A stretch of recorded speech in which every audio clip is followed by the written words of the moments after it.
Hello, mahalo, as we look at OKO Punch Counter number 7. Once again, this is going to be our opponent's right hand, and it's going to be either a haymaker or what we call a hooking punch. There is a difference. Haymaker is from the outside in on a vertical plane, or excuse me, horizontal plane.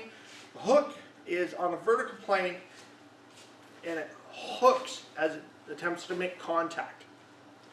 Either way, we need to stop the mass of the weapon. So my left foot is going to step, or excuse me, my right foot's going to step back. This is a 12 o'clock green zone attack. Right foot steps back to create distance. I'm going to do a left extended outward or vertical block and grab the weapon. I'm going to strike at the elbow, creating an arm lock in the air. I'm going to hook, borrow balance, borrow force for the knee to offset him. I'm going to shimmy, step back a little bit, create room to pass through the arm for my next series of motions. My right hand's going to come up to continue to control it. Now I'm going to either do an in-place stance change, shimmy, or a series of small steps to get behind my opponent. In my particular case, I'm going to do a front twist quickly as my left hand comes up, strikes the temple as my left foot then steps through forward. I'm going to control the forehead. My right hand, since it's at his arm, is going to contour up his arm and grab the throat. I'm going to sink my elbows to control him, to suck him in. My right hand is going to come and support the choke as I step through reverse with my left foot, unwind, and throw him to the ground. Follow up, cross and cover out. Making sure that we are elbow focused and sucking him in, much like an octopus.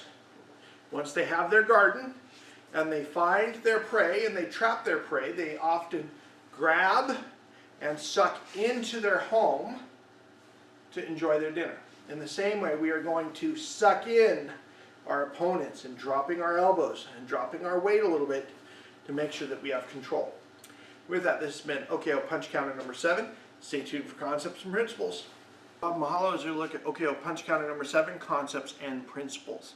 It begins this punch counter much like our previous other punch counters, creating distance, blocking and striking the attacking arm, striking the wrist. In air, arm bar. Borrow balance, borrow force for the knee. But now we do something different. As we talked about before with zones of sanctuary. Let me get my special paper here. Here are the zones of sanctuary, right? We've talked about the gray area at the 45 degrees, our zone of sanctuary, especially towards a circular weapon. But as we've talked about before, there are two other areas in the zone of sanctuary. There's one just in front of our opponent and just behind our opponent.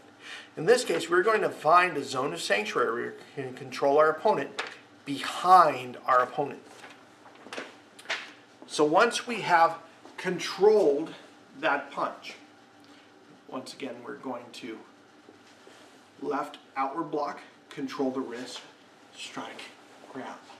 I'm now going to pass through.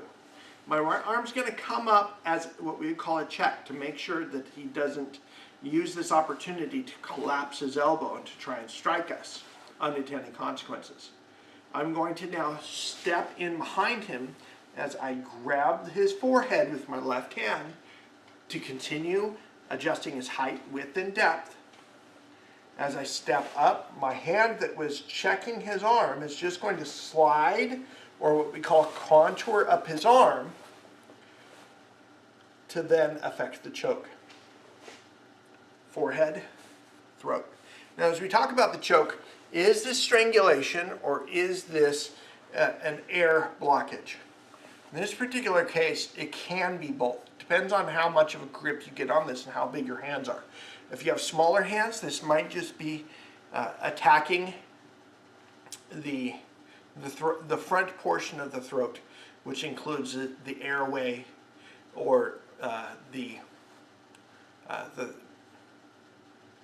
esophagus. If you have larger hands and you can pinch more, then you might be able to get to the jugular or the carotid and block the oxygen, fresh blood to the brain. So this can be a strangulation or it can be a choke. Depends. I'm not going to say it's one or the other. It just depends upon the buildup of the defender. So once again, as I grab the forehead, my hand's going to come up and choke. I'm now behind my opponent through a series of either foot maneuvers or shimmies. But the more important thing, notice where my elbows are. I need to drop my elbows to help control them. Like we talked about earlier, like an octopus grabbing on to their prey and to bring them in to their home in order to have a feast, we're going to drop our elbows. My left hand is going to grab my right to help add force, just in case, let's say as they're getting choked, they bring up their arm to help try and pull it down so that they can breathe. As I do so now, I want to take them down to the ground. Whether I choke them out or strangulation, knock them out through strangulation, I now want to put them down using a step to reverse, taking them down to the ground. So what concepts and principles are here in OKO Punch Counter number 7? We've got obviously modifying height, width, and depth, giving us time. Borrowed balance, borrowed force for the knee.